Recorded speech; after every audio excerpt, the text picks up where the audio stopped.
हैं, ठीक है ना। एम्प्लॉयबिलिटी स्किल का फर्स्ट ईयर का ऑल ट्रेड के लिए हमने वीडियो बना चुका है और सेकेंड लेक्चर हम आपको दे रहे हैं और सेकेंड लेक्चर में आपको एम्प्लॉयबिलिटी स्किल का हर क्वेश्चन पे हम आपको रूबरू कराएंगे और एक भी क्वेश्चन आपके एग्जाम से नहीं बाहर जाएगा, ठीक है ना। तो आपको करना क्या है कि कुछ नहीं, यहाँ पे जैसे देखिए कहता है which among the following is not a command of formatting tool bar. मतलब क्या है कि निम्न में से कौन सा फॉर्मेटिंग टूल बार का कमांड नहीं है। ऑप्शन में दिया है बोल्ड। बोल्ड का मतलब हम आपको बता दें कि किसी भी लाइनिंग को हम लोग जब बोल्ड करते हैं, हम सारा चीज समझा करके चलेंगे, ठीक है ना। बोल्ड का जब हम लोग काम करते हैं, ठीक है, तो इस तरह के जैसे हम लोग कुछ लेटर लिखते हैं तो ये हो गया, ठीक है ना। अब इसको हमको बोल्ड करना है तो देखिए ये हो गया बोल्ड, इससे मोटा हो गया।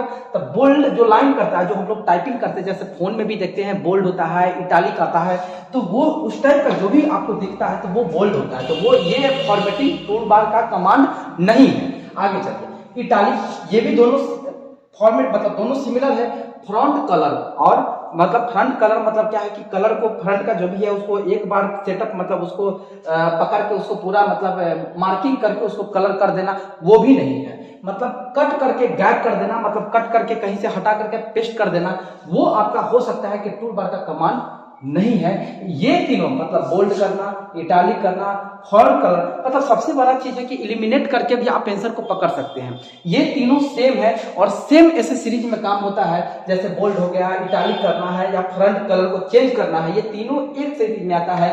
तो ये फॉर्मेटिंग टूल बार कमांड है, सिर्फ कट जो है नहीं है। कट का मतलब कट करके वहां से हटा करके रिप्लेस ही कर देने में मतलब किया जाता है, ठीक है। सेकंड क्वेश्चन चलिए, तो मतलब ये कट जो है ना वो नहीं है। चलिए आगे नेक्स्ट क्वेश्चन देखते हैं, 22 number question. Second lecture first बना हुआ है, सेकंड लेक्चर ये आप उसको देख सकते हैं और बारीकी से आप हम डेली एक लेक्चर को अपडेट कर रहे हैं। और जैसे ये कंप्लीट होगा तो नेक्स्ट टॉपिक हम आपका नेक्स्ट सब्जेक्ट उठा लेंगे, ठीक है ना। यहाँ देखिए कहता है dot dot dot tab is used to insert the chart, graphs, images and page number into a word file. मतलब कहता है डॉट डॉट टैब का उपयोग चार्ट, ग्राफ, इमेज और पेज नंबर को वर्ड फाइल में डालने के लिए किया जाता है, ठीक है ना। तो कहता है क्या कि स्टैंडर्ड टैब नहीं, फॉर्मेटिंग टैब या इंसर्ट टैब या रिव्यू टैब, ठीक है ना।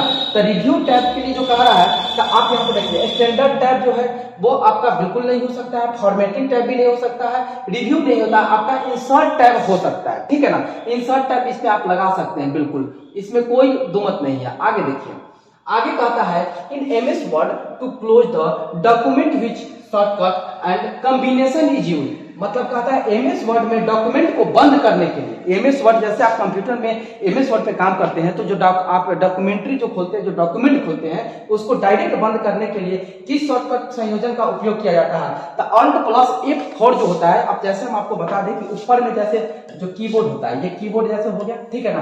तो ऊपर में आप देखिएगा ना तो F1, F2, F3 इस तरह से रहता है, ठीक है ना।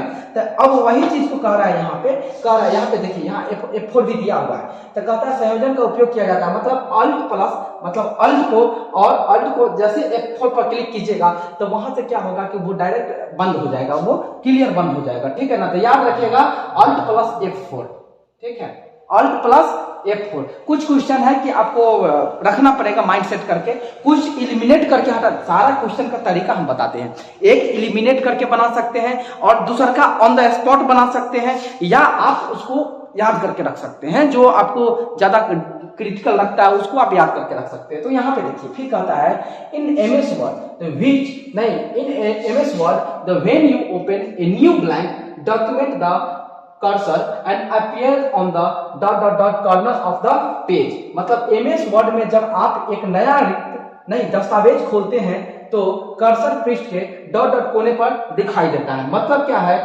टॉप लेफ्ट टॉप नहीं, मतलब टॉप लेफ्ट में दिखाई देता है। कहां दिखता है कर्सर, जैसे आप डेस्कटॉप, जैसे मतलब क्या है कि आप जैसे डेस्कटॉप में, जैसे हम आपको बता दें डेस्कटॉप को हम दिखा करके हम आपको बता देते हैं।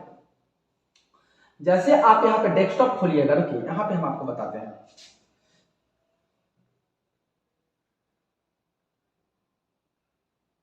देखिए तो अब कहता है कि टॉप लेफ्ट, मतलब जैसे आप डेस्कटॉप जैसे आप कंप्यूटर पे जैसे आप काम करते हैं, नहीं जैसे कंप्यूटर पे आप काम करते हैं, ठीक है। जैसे कंप्यूटर पे आप काम कीजिएगा तो कर्सर जो है ना लेफ्ट साइड में यहाँ पे कर्सर आपका दिखेगा, ठीक है ना। वही कर्सर के बारे में बोल रहा है कि कहाँ दिखेगा, तो टॉप में ऊपर में लेफ्ट साइड में दिखता है, ठीक है ना।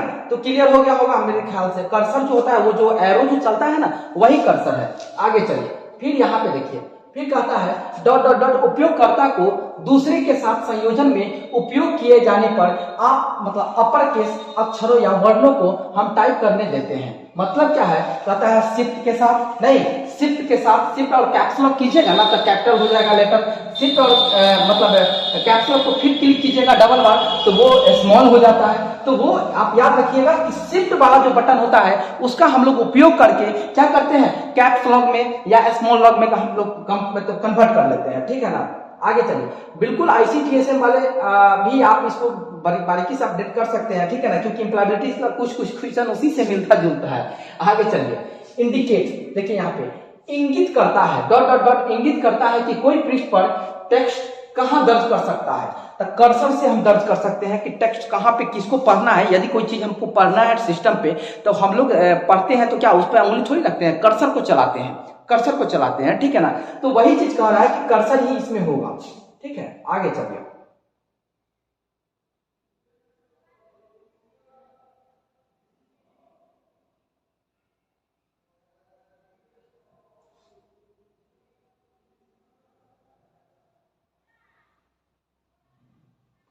अब यहाँ पे देखिए 27 में, एक उपयोगकर्ता के अनुकूल सॉफ्टवेयर है जिसका उपयोग अवकाश पत्र या नौकरियों के लिए आवेदन पत्र या फिर से शुरू करने के लिए किया जाता है। तो MS वर्ड जो है ना उससे हम ये काम कर सकते हैं, MS वर्ड से हम ये काम कर सकते हैं, ठीक है ना। आगे चलिए, MS वर्ड से बिल्कुल कर सकते हैं इस काम को। देखिए 28 नंबर पे देखिए, MS वर्ड पर रिज्यूमो को मतलब रिज्यूम को प्रिंट करने के लिए निम्नलिखित को सही क्रम में व्यवस्थित करें। देखिए रिज्यूम जब आप बनाते हैं, अपने बायोडाटा जब आप बनाते हैं MS वर्ड पर, ठीक है ना, तो उसको प्रिंट करने के लिए क्या आप तकनीक का उपयोग करते हैं वो चीज बताइए। तो ये ऑर्डर में दिया हुआ है, आप इसको पकड़ सकते हैं।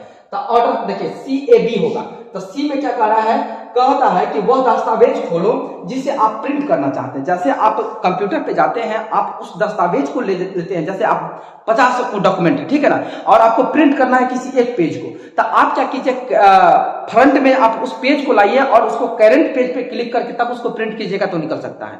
लेकिन यहाँ आप जिस पेज को निकाल रहे हैं उसके पीछे कितना पेज है एक बार प्रिंट मार दिए सारा प्रिंट निकल जाएगा।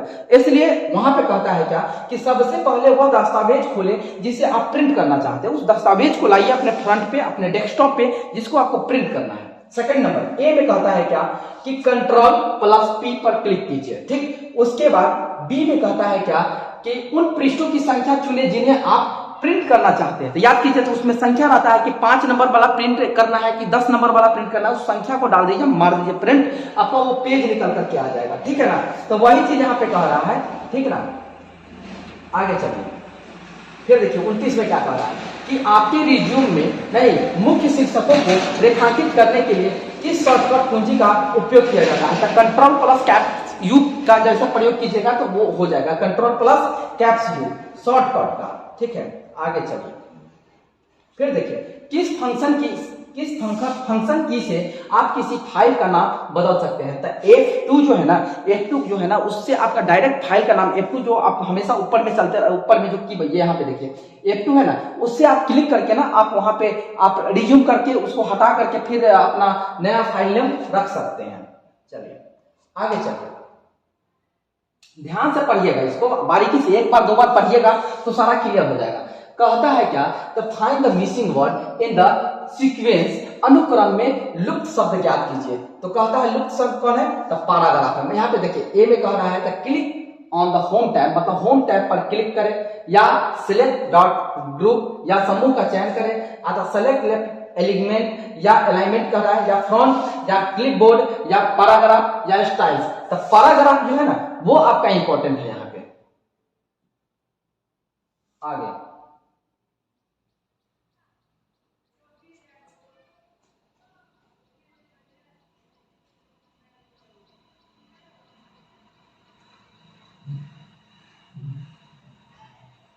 देखिए 32 नंबर क्वेश्चन क्या कह रहा है, ग्रिड के डॉट डॉट डॉट ग्रिड के रूप में एक इलेक्ट्रॉनिक दस्तावेज है और गणना के लिए उपयोग किया जाता है। तो क्या कहा जाता है, स्पेयर्ड सीट जो होता है, स्पेयर्ड सीट वो गणना के रूप में हम लोग उपयोग कर सकते हैं। और आपको पहले फर्स्ट लेक्चर में भी हम आपको बताए थे कि कंप्यूटर किस संख्या पर काम करता है, तो बाइनरी पे काम करता है, 0101 पे काम करता है, याद रखिएगा इसको।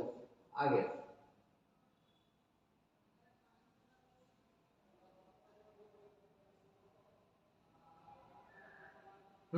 निम्नलिखित में से कौन MS एक्सेल वर्कशीट का एक घटक है? नहीं, निम्नलिखित में से कौन सा MS एक्सेल वर्कशीट का घटक है? तब पेन बार जो होता है वो MS वर्ड का क्या है, घटक है।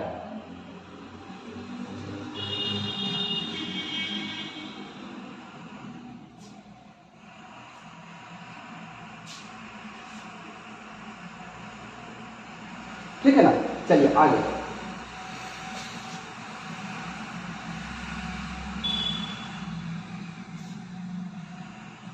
निम्नलिखित से कौन सा MS एक्सेल वर्कशीट का एक घटक है? तो बता दिए पेंट बार, ठीक है ना, आगे चलिए।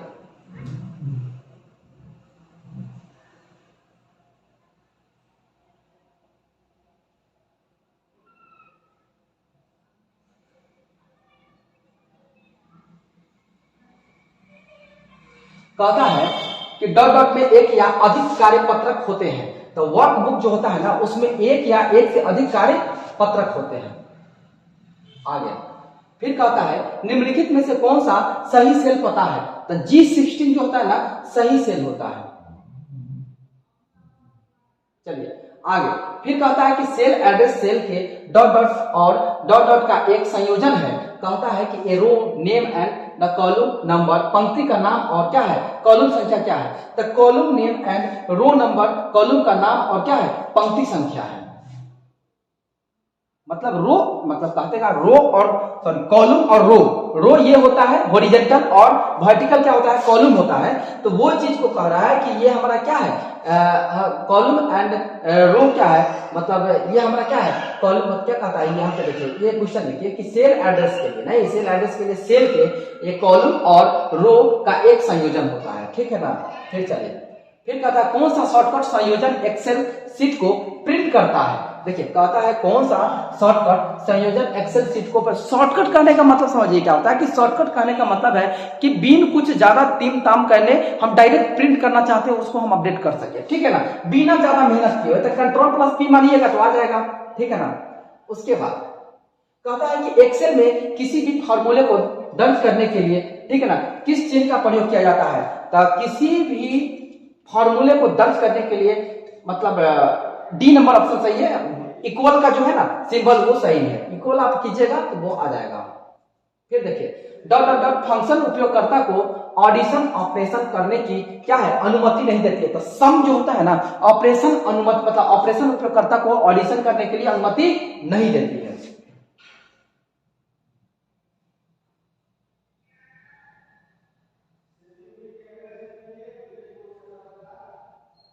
फिर देखिए डॉट डॉट डॉट विकल्प उपयोगकर्ता को यह जांचने की अनुमति देता है कि मुद्रित होने पर वर्कशीट कैसा दिखता है। तब प्रीव्यू में दिखता है, कैसा दिखता है? तब प्रीव्यू दिखता है। आगे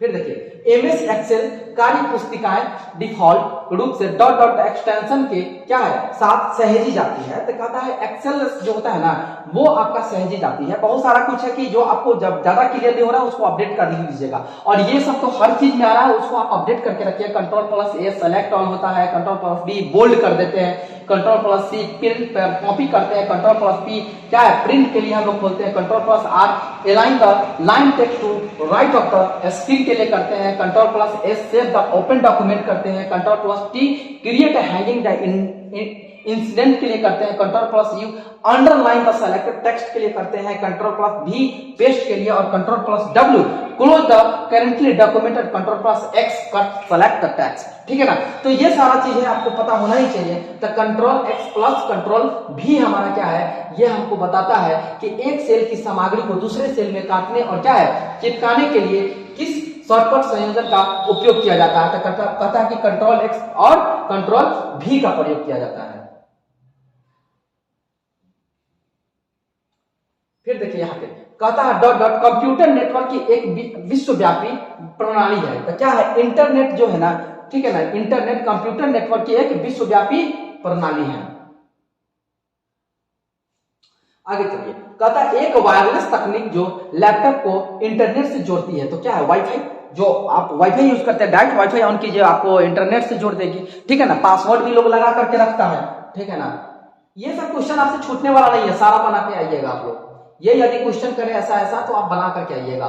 निम्नलिखित में से कौन सा एक इंटरनेट ब्राउजर नहीं है? तो कहता है गूगल नहीं, मोजिला इंटरनेट या डाटा चैनल। तो अब कहता है कि निम्नलिखित में कौन सा इंटरनेट ब्राउजर है? क्रोम का उपयोग करते हैं, ठीक है ना। उसके बाद इसको भी उपयोग करते हैं, इंटरनेट को भी उपयोग करते हैं, है कि नहीं। और इंटरनेट और एक्सप्लोरर को करते हैं। डाटा चैनल जो होता है ना, वो आपका क्या है? गूगल वाला नहीं है, वो आपका मतलब इंटरनेट ब्राउजर नहीं है। बाकी तो सब है। नहीं करे, इलिमिनेट करके भी आप क्वेश्चन को सॉल्व कर सकते हैं, ठीक है। यहां पे देखिए, डॉट इंटरनेट पर हजारों वेबसाइटों और क्या है वेब पेजों के माध्यम से स्कैन करेगा जो सबसे अधिक प्रासंगिक जानकारी एकत्र और क्या है प्रदर्शित करता है। वो क्या है? सर्च इंजन होता है। उसको क्या कहते हैं? Search engine. ये पूछा हुआ क्वेश्चन है, पिछले बार में पूछा हुआ क्वेश्चन, ये VVI क्वेश्चन है, जिसको तो आप ध्यान में देखिएगा। इंटरनेट पर हजारों वेबसाइटों और क्या है वेब पेजों के माध्यम से स्कैन करेगा और सबसे अधिक प्रासंगिक जानकारी एकत्र और क्या है प्रदर्शित करता है। तो वो क्या कहलाता है? सर्च इंजन कहलाता है। क्या कहलाता है? सर्च इंजन कहलाता है। आगे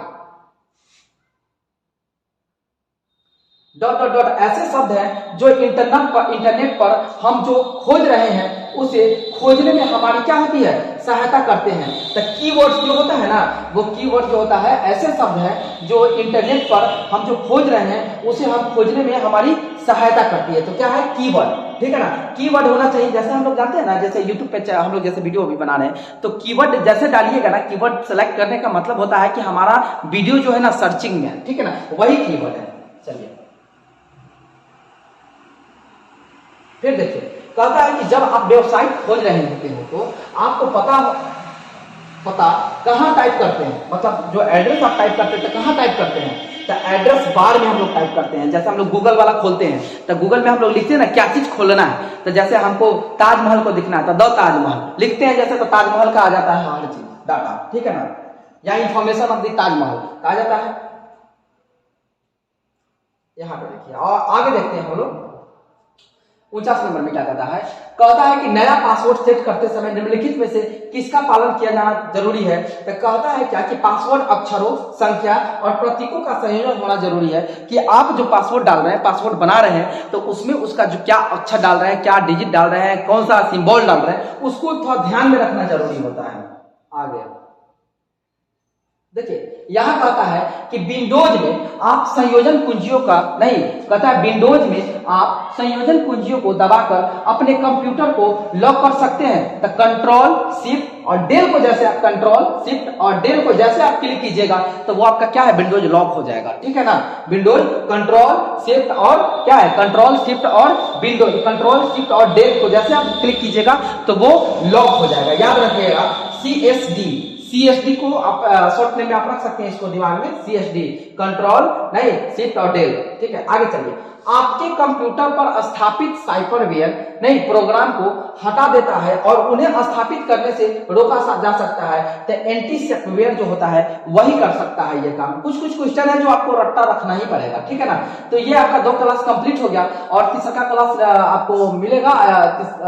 नेक्स्ट क्लास में मिल जाएंगे, ठीक है ना। मतलब 50 तक कंप्लीट हो चुका है और ये टोटल 500 क्वेश्चन है। हमको लगता है कि 2-3 दिन में कंप्लीट हो जाएगा। उसके बाद नेक्स्ट टॉपिक आपका जो है नेक्स्ट सब्जेक्ट उठा लेंगे, तो कोई दिक्कत नहीं है। आप आराम से बारीकी से पढ़िए। Okay, bye bye.